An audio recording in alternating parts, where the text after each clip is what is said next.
ನಮ್ಮೂರ ಸೌಂದರ್ಯವತೆ ಪೂಜಾ ಎತ್ತ ಕಡೆ ಹೋಗುತ್ತಿರುವರೆಂದು ತಿಳಿದುಕೊಳ್ಳಬಹುದೇ?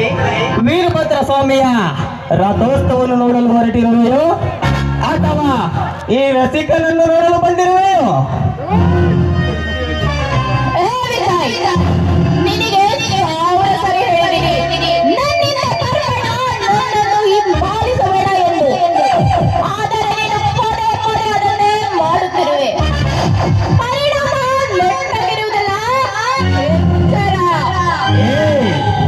ಪೂಜಾ, ನನಗೆ ನಿನ್ನ ಮೇಲಿರುವ ಪ್ರೀತಿ ಪೂಜಾ.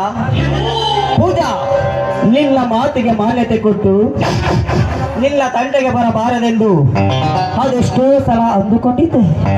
ಆದರೆ ಏನು ಮಾಡುವುದು? ಈ ನಿನ್ನ ಮೋಹಕ ಚೆಲುವು ನನ್ನನ್ನು ಚುಂಬಕದಂತೆ ಸೆಳೆಯುತ್ತಿದೆ. ಕುಳಿತರು, ನಿಂತರು, ಮಲಗಿದರು ನಿನ್ನದೇ ರೂಪ ಕಾಣಿಸುತ್ತದೆ. ಇನ್ನು ನಿನ್ನ ಸೇರುವ ಹಂಬಲ ಹಲವಾಗಿಯೇ ಕಾಣುತ್ತಿದೆ ಪೂಜಾ. ಸೌಂದರ್ಯ ಎಂಬುದು ಒಂದು ಬೆಂಕಿ ಇದ್ದಂತೆ. ಅದನ್ನು ಮುಟ್ಟಲು ಆಕರ್ಷಣೆಯಿಂದ ಬಂದರೆ ಪತಂಗದಂತೆ ಸುಟ್ಟು ಭಸ್ಮವಾಗ್ತೀಯ. ಬೇಡ, ಸುಮ್ಮನೆ ನನ್ನ ದಾರಿಗೆ ಅಡ್ಡ ಬರಬೇಡ.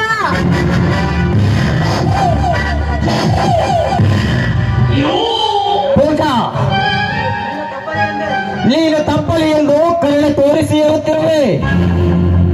ನನ್ನ ಪ್ರೇಮವನ್ನು ಪುರಸ್ಕರಿಸಿ ನನ್ನ ಒಳಗು, ನನ್ನ ಸರ್ವ ಆಸ್ತಿಗೂ ಅರಸಿಯಾಗು.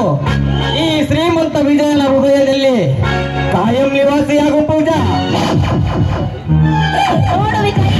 ನಾನು ನಿನ್ನ ಮಡದಿ ಆಗುವ ಅವಕಾಶ ನನಗಿಲ್ಲ. ನನ್ನ ತಂದೆಯವರು ನನ್ನನ್ನು ಕಷ್ಟಪಟ್ಟು ಬೆಳೆಸಿದ್ದಾರೆ. ಅವರ ಮನಸ್ಸಿಗೆ ವಿರುದ್ಧವಾಗಿ ನಾನು ಹೋಗಲಾರೆ. ಸುಮ್ಮನೆ ನನ್ನನ್ನು ಕಾಣಬೇಡ. ಇಲ್ಲಿಂದ ಜಾಗ ಖಾಲಿ ಮಾಡು. ಮಡದಿಯಾಗುವ ಅವಕಾಶ ನಿನಗಿಲ್ಲ ಎಂದರೆ ನಿನ್ನ ಅಂಗಾಂಗಗಳ ಆಕರ್ಷಣೆಗೆ ಒಳಗಾದ ಈ ನನ್ನ ಮನಸ್ಸಿಗೆ ತೃಪ್ತಿಯಾಗುವಂತೆ ಅಂಗ ಸುಖ ನೀಡಿ ತಳಿಸು ಪೂಜಾ.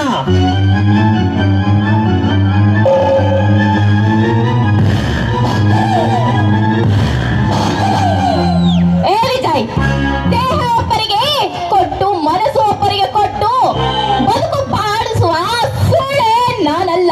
ನಾನು ಅಚ್ಚ ಕನ್ನಡತಿ. ಇದ್ದರೆ ಗರದಿಯಾಗಿ ಬಾಳುತ್ತೇನೆ ವಿನಃ ನಿನ್ನಂತವನಿಗೆ ಸುಳ್ಳೆಯಾಗಲಾರೆ. ಪೂಜಾ, ಒಳ್ಳೆಯ ಮಾತಿನಿಂದ ಹೇಳುತ್ತಿರುವೆ. ನನಗೆ ಸುಖ ನೀಡಿ ಹೋಗು. ನೋಡು ಪೂಜಾ,